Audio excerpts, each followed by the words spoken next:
The Los Angeles Lakers have apparently held trade discussions for a Utah Jazz big, and it is not Walker Kessler, which is kind of shocking in its own right because most people would have thought if the Lakers made a trade with Jazz, it would ultimately be for Walker Kessler.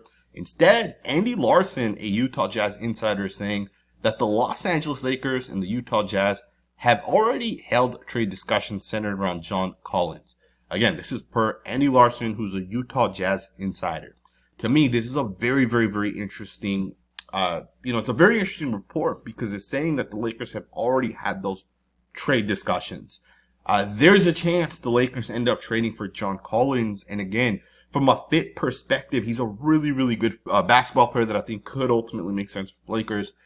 But it's interesting nonetheless because I think most people also agree that the Los Angeles Lakers, they need a big, right? They need a guy like Walker Kessler, but could he be off the table?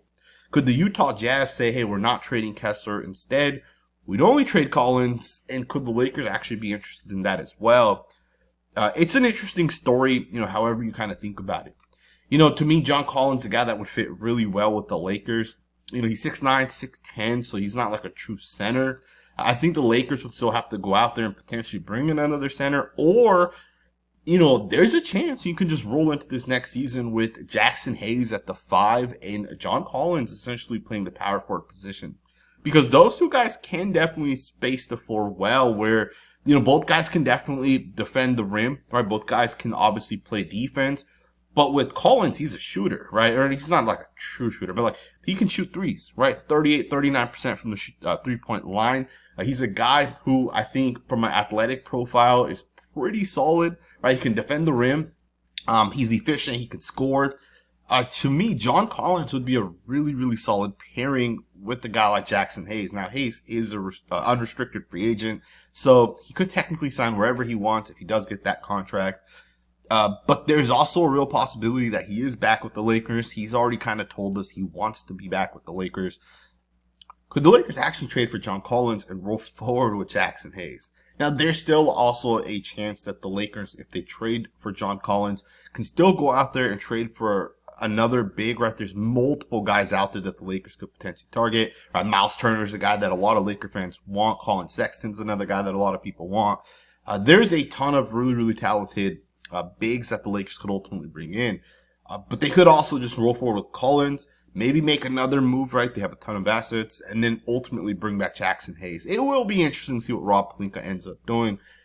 We also did have another report, which, to me is kind of interesting because, and this actually came from Dave McMahon, who works for ESPN. He said the only thing on that front, specifically talking about Walker Kessler, is that Walker Kessler remains a name the Lakers are intrigued by. Whether that will lead to any sort of deal, obviously last year the asking price was too steep, and obviously the Lakers ended up pivoting those assets that they were considering moving to the Jazz to get Kessler in order to do the Luka Doncic trade. That came off the table after the Luka trade. If they do revisit it, that remains a player that the Lakers feel could fit the void that they have at center. I'm not reporting anything moving toward a deal or picking up steam or anything like that, but Kessler remains on the Lakers' radar.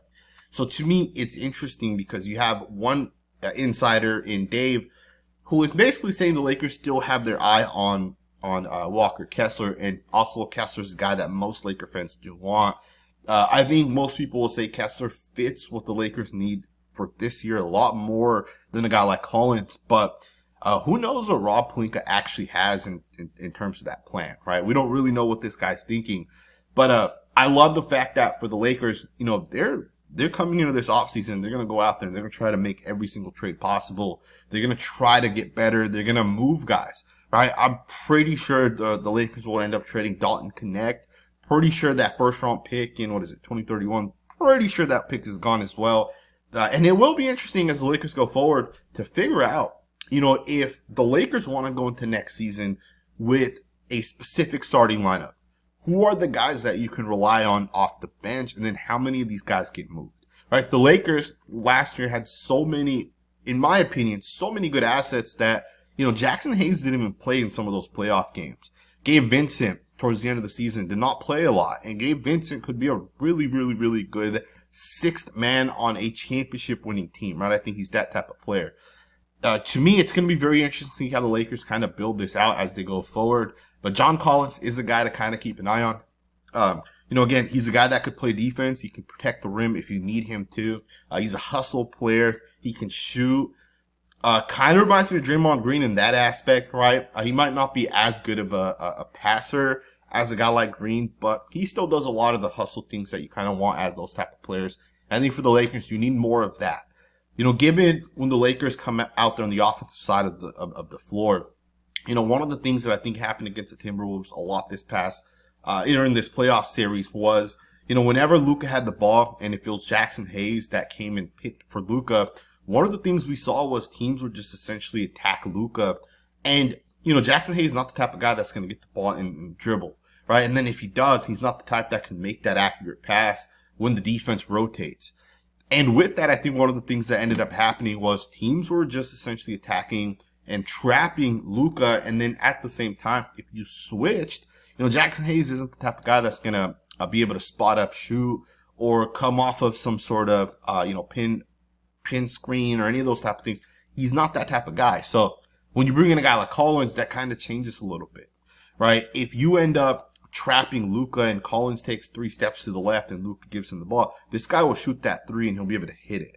He just adds another dimension to the Lakers. Now, of course, you still have to have a big man, right?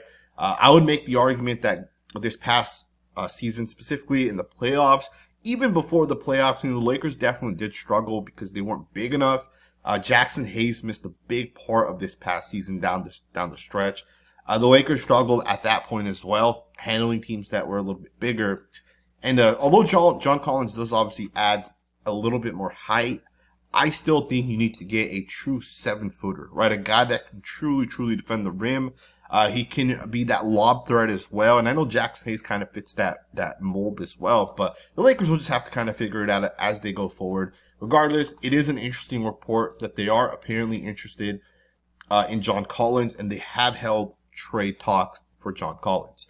I wonder what the cost would actually be. Some people have said, hey, you probably have to give up that 2031 first-round pick as well as Knecht to get a guy like John Collins, while other people might say that might not even be enough to bring in Collins. I still think Dalton Knecht is worth the first-round pick, right? So at the very least, if the Lakers said we wanted to move Knecht, a team would still be willing to give a first-round pick for Knecht. He's a very solid player. And the upside, right, that upside, the potential, right? There was a time when the Sacramento Kings traded a guy in Halliburton, and we knew what the upside was, right? Like, we saw it in his rookie year, what this guy could potentially develop into. I'm not saying Dalton Knecht has exactly that or that type of player, but Knecht looks really good. And I think some team would say, hey, we want that type of player, especially a team that's kind of rebuilding. I don't know if the Utah Jazz is necessarily like full-on rebuilding, but I'm also not sure if they're good enough to compete this upcoming season. So for a team like that, it might make sense to trade some of your assets like John Collins, even Walker Kessler. Again, I'd be surprised if they're not looking to at least potentially trade him. And they have a couple other guys they'll probably end up selling. I think, again, the Utah Jazz are in a really good spot to basically restart, right? And there's nothing wrong with that. 1 or 2 years, 3 years, a restart could get you into the championships, right? We've kind of seen the Pacers take that step. So let me know what you guys think, man. What do you guys think? Do you guys think, holding these trade discussions around John Collins, you guys think it'll actually happen? Who are some targets you guys are potentially interested in for the Lakers?